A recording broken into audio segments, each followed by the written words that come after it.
Good morning, myself Apoorva Vajpayee from civil department. और आज का हमारा जो टॉपिक है वो transportation engineering BE 5th semester से इंट्रोडक्शन पार्ट देखेंगे हम ट्रांसपोर्टेशन इंजीनियरिंग का।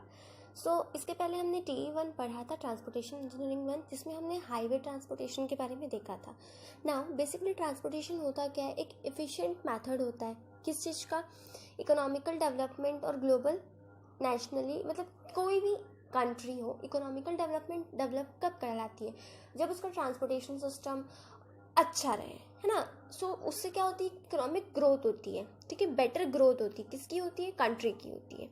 ट्रांसपोर्टेशन इन्वेस्टमेंट क्या होते हैं, फैक्टर्स, क्या क्या फैक्टर्स होते हैं, जैसे कि प्रोडक्शन होता है, रिलेशनशिप होता है प्रोड्यूसर एंड कस्टमर के बीच में, गुड्स का आदान प्रदान बोल सकते हो आप, है ना। ये सब क्या है, ट्रांसपोर्टेशन के अंदर आता है, ठीक है।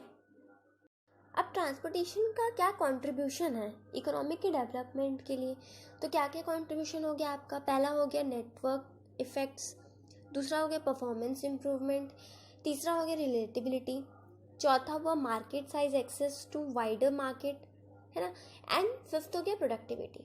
ये जो है नेटवर्क इफेक्ट्स, मतलब आपकी नेटवर्किंग आसानी से हो सकती है, परफॉर्मेंस में इम्प्रूवमेंट होना, है ना, जैसे कि कॉस्ट रिड्यूस करना, टाइम रिड्यूस करना, रिलेटेबिलिटी मतलब इम्प्रूव करना टाइम को, क्या करना, लॉस एंड डैमेज को रिड्यूस करना, है ना, मार्केटिंग साइज जो है उसमें भी ज़्यादातर लाभदेय रहता है ट्रांसपोर्टेशन, है ना, प्रोडक्टिविटी बढ़ाता है आपकी। तो ये क्या है, एक तरीके से इकोनॉमिकल डेवलपमेंट के लिए बहुत ज़रूरी है। अब ट्रांसपोर्टेशन अफेक्ट्स कैसे होता है, इकोनॉमिक डेवलपमेंट को कैसे इफेक्ट करता है, जैसे कि इकोनॉमिक डेवलपमेंट जो है एक तरीके से बोल सकते हैं ट्रांसपोर्टेशन सिस्टम के लिए बहुत इंपॉर्टेंट है ना। नाउ अर्ली सिटीज़ में क्या होता था कि जब पोर्ट्स वगैरह होते थे, रिवर, लेक, ट्रांसपोर्टेशन हम इसके माध्यम से करते थे, है ना। नाउ अब हम क्या करते हैं, एक प्रॉपर प्रोवाइड करते हैं पाथ, ठीक है, सर्वे करके एक प्रॉपर पाथ प्रोवाइड कर रहे हैं और एक लोकेशन सेंड कर रहे हैं कि हमको यहाँ से वहाँ जाना है with the help of transportation system. Now उसी में एक तरीका आता है हमारा हाईवे हो गया, रोड की मदद से हो गया, है ना। तो एक आपका ये तरीका हो गया, और डिफरेंट मेथड्स होते हैं, जैसे कि आप शिप्स वगैरह यूज़ करके पानी के रास्ते से भी जा सकते हो। वैसे ही आपका रेलवे भी एक मेथड है, रेलवे की मदद से भी आप इधर से उधर आपका ट्रांसपोर्टेशन कर सकते हो। रेलवे जो है, रोडवेज, रेलवेज, जो टू मीन्स ऑफ ट्रांसपोर्टेशन है लैंड में हम जो यूज़ करते हैं, सी वगैरह तो अलग हो जाते हैं, बट लैंड में हमने रेलवे यूज़ किया है एंड रोडवेज यूज़ किया है। रोडवेज के बारे में हमने TE1 में पढ़ा था, नाउ रेलवेज के बारे में हम TE2 में पढ़ेंगे, है ना, कि हमने कैसे रेलवेज बिल्ड किया, क्या क्या उसकी हिस्ट्री थी, क्या था। और इंडिया में लार्जेस्ट नेटवर्क है, अदर कंट्रीज़ के अलावा रेलवेज की लार्जेस्ट नेटवर्क है ना। जैसे कि to length of railway tracks in India is about 63,000 kilometre, and ये जो एक तरीके से बोल सकते हैं हिस्ट्री है। अब हम आगे इंडियन रेलवे की हिस्ट्री देखेंगे। रेलवे क्या है, railway is one of the most important mode of transportation है, सबसे इम्पॉर्टेंट है, ठीक है। In the present age facilities of transportation is considered as the index of economic and social and commercial development of countries. एक तरीके से बोल सकते हो कि एक फैसिलिटी ट्रांसपोर्टेशन के लिए प्रोवाइड कर रहा है, और क्या क्या कर रहा है आपको, इकोनॉमिकल, सोशल और कमर्शियल डेवलपमेंट कंट्री की कर रहा है ना। होल स्ट्रक्चर जो है, जैसे कि इंडस्ट्री, कॉमर्स, डिपेंड करती है क्या, एक लेट फाउंडेशन ऑफ ट्रांसपोर्टेशन में। किसी भी transportation, without transportation you can not survive now this days, है ना। In the present age, no country or no region can flourish if it is lack adequate transportation facility. अगर आज की बात मैं करूं तो कोई कंट्री नहीं होगा, कोई रीजन नहीं होगा जो विदाउट ट्रांसपोर्टेशन अपना काम चला सकता है ना, विदाउट एनी नेटवर्क। तो इकोनॉमिक ग्रोथ के लिए बहुत ज़रूरी है मोड ऑफ ट्रांसपोर्टेशन, और रेलवे इसमें एक बड़ी भूमिका निभा रहा है। रेलवे के क्या क्या एडवांटेज है ट्रांसपोर्टेशन के लिए, क्या क्या एडवांटेज है। पहला एडवांटेज ये हो गया कि रेलवे जो है बिगेस्ट अंडरटेकिंग है इन द वर्ल्ड, सबसे ज़्यादा लार्जेस्ट नेटवर्क है रेलवे से, है ना, and employees a sizeable section of society and carry out considered turnover. एक सोसाइटी के लिए इंपॉर्टेंट फैक्टर बन चुका है ना, और बहुत बड़ा टर्नओवर है इसका। दूसरा, railway exist partially all over the world, railway जो है पार्शियली पूरे वर्ल्ड में आप देख सकते हो मतलब कहीं भी आप देख सकते हो, है ना। रेलवे जो है चीपेस्ट मोड ऑफ ट्रांसपोर्टेशन है in comparison of mode of transportation. अगर मैं बात करूँ रोडवेज की, तो रोडवेज भी महंगा पड़ जाता है एज कम्पेयर टू रेलवेज, तो सबसे चीपेस्ट है ये, है ना। और चौथा क्या है, the railway requires least traction to move in comparison to its weight. So railway में क्या होता है, एक तरीके से बोल सकते हैं कि हम लोग सबसे कम तरीका यूज़ करके one place to another weight transport कर सकते हैं। मेथड बहुत अच्छा मेथड है। जैसे कि अगर आप बोले जाए तो हम कार बस ट्रक देखते हैं तो उसमें एट अ टाइम बहुत कम पैसेंजर्स यूज़ कर सकते हैं, बट वही चीज़ हम एक ट्रेन में मतलब बहुत सारे पैसेंजर्स को लेके one place to another travel कर सकते हैं। सो इसलिए एक तरीके से ये चीपेस्ट भी हो जाता है। नाउ फिफ्थ पॉइंट क्या बोल रहा है, इन railways without the use of any steering the direction of movement is control. तो रेलवेज में क्या होता है, विदाउट एनी स्टीयरिंग आपका डायरेक्शन कंट्रोल किया जा सकता है। सो ये जो है इंपॉर्टेंस है, एडवांटेजेस है रेलवे के, और आज के टाइम पे रेलवे जो है बेस्ट मोड ऑफ ट्रांसपोर्टेशन हम कह सकते हैं, बिकॉज ये इकोनॉमिकल है एज वेल एज हमारी कंट्री को एक बेटर फ्यूचर प्रोवाइड करती है। नाउ अब हम एक बार रेलवे की हिस्ट्री देखते हैं, history of railway. So 19th century में जब रेलवे इंट्रोडक्शन हुआ था, मतलब रेलवेज आया था, India was a country with extreme poor means of communication. So तब के टाइम की बात यह है कि इंडिया में कोई कम्युनिकेशन सिस्टम नहीं था, सबसे पुअर कम्युनिकेशन सिस्टम था, है ना। वेल डेवलपमेंट सिस्टम हमारे ट्रांसपोर्टेशन के लिए नहीं था। Early efforts of introduction of railway may be tracked back of the year 1832. So 1832 में हमारा रेलवे का आप बोल सकते हो हिस्ट्री स्टार्ट हुआ था। जब क्या हुआ था, रेलवे लाइंस मद्रास से बैंगलोर में बनी थी, मद्रास टू बैंगलोर, है ना। तो डेवलपमेंट ऑफ रेलवे जो है डिफरेंट कैटेगरीज में बिलोंग किया गया था। तो फर्स्ट है फर्स्ट 5 ईयर प्लान, मतलब हर 5 साल का प्लान किया गया था। तो फर्स्ट 5 ईयर प्लान जो है 1951 से 56 तक हुआ था। 1951 से हमारा रेलवे का स्टार्ट हुआ था, ठीक है। Out of total plan expenditure was ₹2378 crore. उस टाइम पे हमारा जो था इस रेलवे का टोटल खर्चा तो था 2378 करोड़ था, ठीक है, फर्स्ट 5 ईयर प्लान का। और रेलवे जो अलॉट किया गया था उस टाइम पे वो सिर्फ ₹257 करोड़ का हुआ था, अलॉटमेंट जो हुआ था रेलवे की तरफ से, है ना। So rehabilitation of railway exist the main objective of railway development under this plan.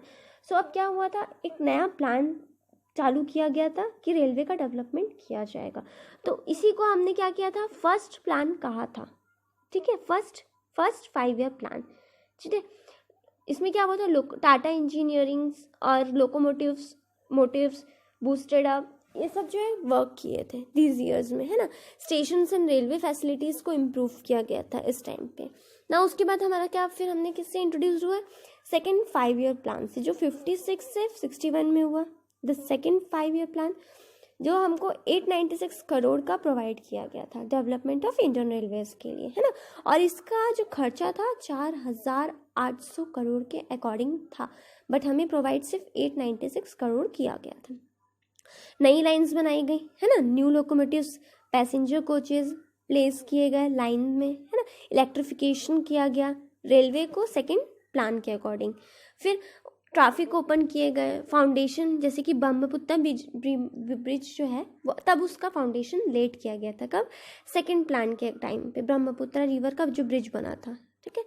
सो ये एक हुआ सेकेंड ईयर प्लान का। नाउ थर्ड 5 ईयर प्लान्स में आते हैं हम। 1961 से 66 तक चला था ये, ठीक है।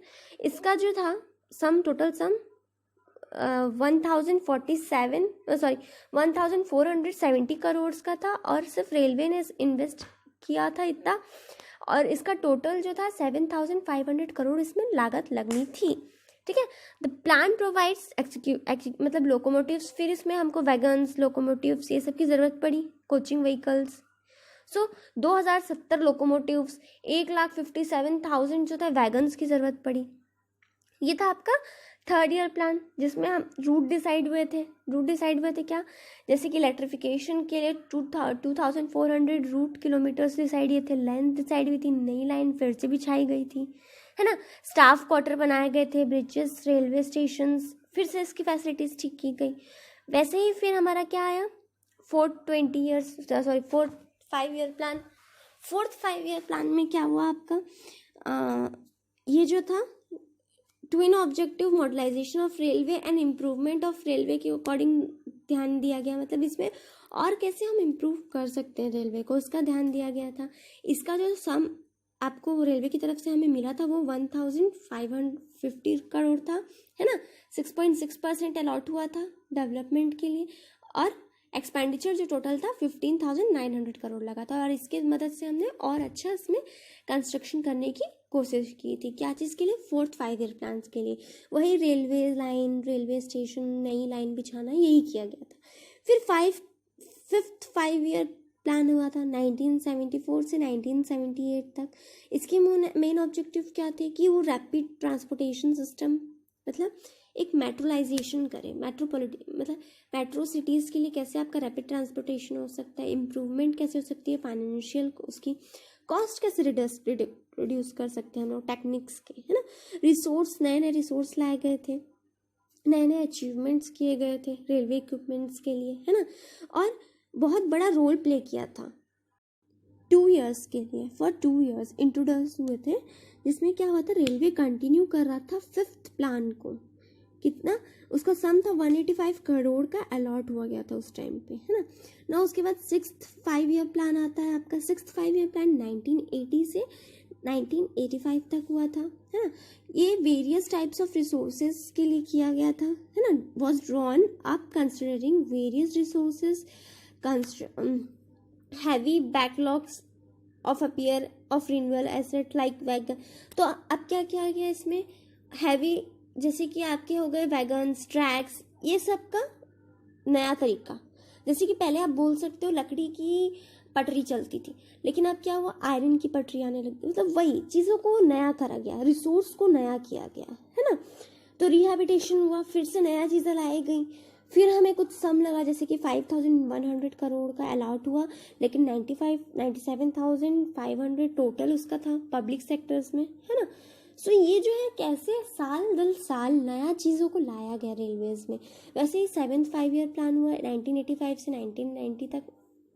इसमें क्या गया, आउटले प्रोवाइड किया गया 12,334 करोड़ का प्लान था। इसका मेन ऑब्जेक्टिव क्या था, मेन ऑब्जेक्टिव ये था कि जो आपका पैसेंजर कोचेस है उसको और कितना अच्छे से बना सकते हैं, पैसेंजर कोचेस को मैन्युफैक्चर करने का। इलेक्ट्रिक मल्टीप्लाई, मतलब जो आपका इलेक्ट्रिक वे जो था आपके उसमें यूज़ हो रहा था उसका तरीका देखना, है ना।